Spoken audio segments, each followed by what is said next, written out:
Well, it's clear I'm sitting in for Ken Mijungu. I'm not alone on sign language interpretation. We're joined by Damian Evans. Let's get you informed. Now, Christian faithful in the country thronged different places of worship to celebrate Christmas. Various church leaders used the Christmas service to preach hope, love, and compassion, with the high cost of living also featuring in the sermons. Our reporter Vera Mora attended a few services within Nairobi and now reports on the highlights of Christmas. As the sun rose on Christmas morning, a sense of anticipation filled the air. Across the city and in the heart of rural communities, churches opened their doors to welcome worshippers for a day of joyous celebrations. The festive spirit was palpable, and the sounds of carols and bells rang through the air. In Nairobi, churches were filled to capacity as congregants gathered for the special Christmas services. The choirs, dressed in vibrant robes, led the congregation in singing beloved carols, bringing the Christmas spirit to life. Each church added its unique touch to the celebrations.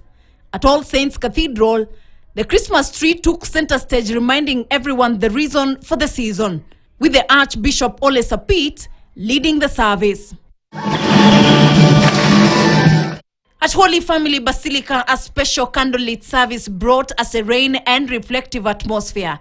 Archbishop Philip Anyolo led the service. Beyond the services and celebrations, there was a loud silence as faithful contemplated about the events witnessed this year. This year, the church finds itself at odds with the government, standing firm in its beliefs and advocating for the rights of its congregation. These are acts of darkness. These are not acts of the light.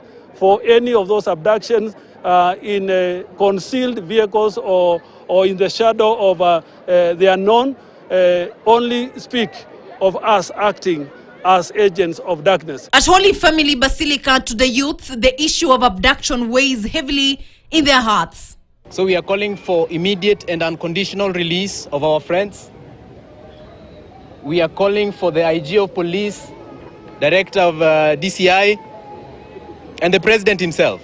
We are going to give the government of this country an ultimatum of less than 24 hours to ensure that they release our friends unconditionally.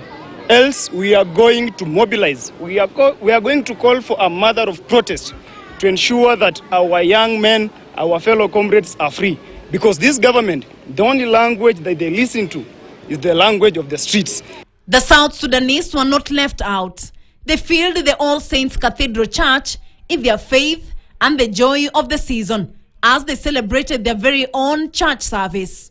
In rural areas, residents were not left behind. The essence of Christmas was felt everywhere.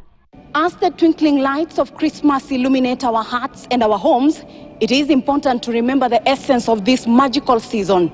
It is the season of giving, sharing, and connecting with our loved ones, because Christ is born.